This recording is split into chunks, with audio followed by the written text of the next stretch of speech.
Anne-Fabienne, elle, a trouvé son bonheur à 45 km de Tours en région centre. Cette ancienne championne de planche à voile rêvait d'une vie paisible à la campagne. Et c'est dans cette maison, qui arrive à la 16e place de votre classement, qu'elle a posé ses valises il y a une quinzaine d'années. Alors ici, on est chez moi. C'est une ancienne ferme du XVIIIe siècle. Une longère, une maison typique tourangelle. Et c'est une maison très agréable à vivre. Quand Anne-Fabienne est arrivée dans cette maison, l'extérieur était déjà restauré. Dans une région agricole attachée à son terroir, les tuiles en terre cuite sur le toit et les pierres de moellon avaient naturellement trouvé leur place. C'est pourtant un autre matériau qui donne à la maison sa véritable identité régionale. Ici, on se trouve devant la partie de la maison qui était à l'origine la partie habitation et qui se caractérise par les encadrements en pierre de tuffeau. Toutes les portes et toutes les fenêtres sont encadrées par ces pierres que l'on retrouve aussi dans tous les châteaux du Val-de-Loire. Le tuffeau, c'est cette pierre de taille calcaire très tendre et très poreuse, omniprésente en Touraine. La beauté de cette matière et sa luminosité ne sont pas les seules particularités qui expliquent l'amour d'Anne-Fabienne pour sa belle maison tourangelle. Alors, une chose que j'apprécie beaucoup dans cette maison, c'est la vue sur la campagne environnante.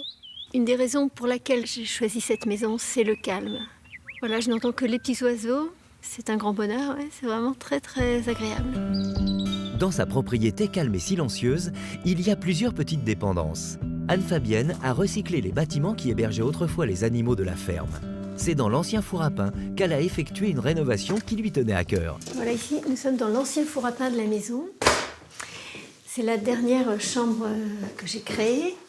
J'ai voulu garder en témoignage du passé le four à pain existant. Ensuite, j'ai récupéré de la terre cuite ancienne. Là, j'ai de la petite terre cuite 10-10, ici un petit peu plus grande. Et celle-ci que j'aime tout particulièrement, qui est assez rare, c'est de la terre cuite blanche avec des cabochons ronds et noirs. Voilà pour le vestibule. La chambre proprement dite se trouve dans la pièce voisine. Anne-Fabienne l'a décorée elle-même, une déco très personnelle qu'elle bricole dans son atelier. Bonjour Cynthia, tu vas bien? Bien. Et toi? Ouais, très bien. Aujourd'hui, elle a convié Cynthia, une amie d'origine britannique, pour une session créative. J'aime bien travailler le bois, le patiner ensuite.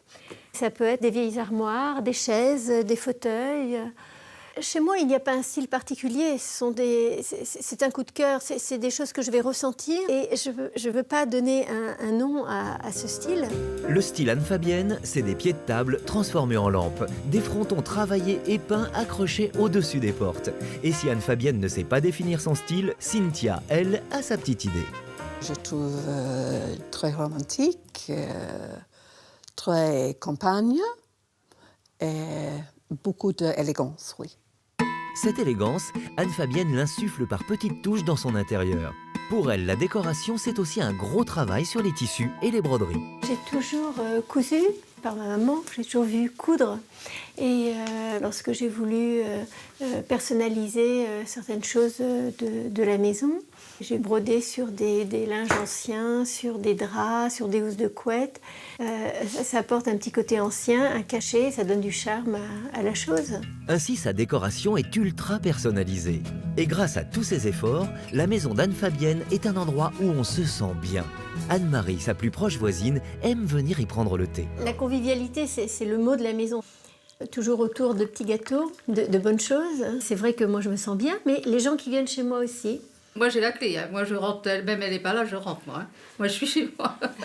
T'as goûté ma confiture de fraises? Non, tu vas la goûter? Une maison où on se sent chez soi. Une douce mélodie qui accompagne un soleil qui se couche. Et si c'était ça, le secret d'une maison idéale ?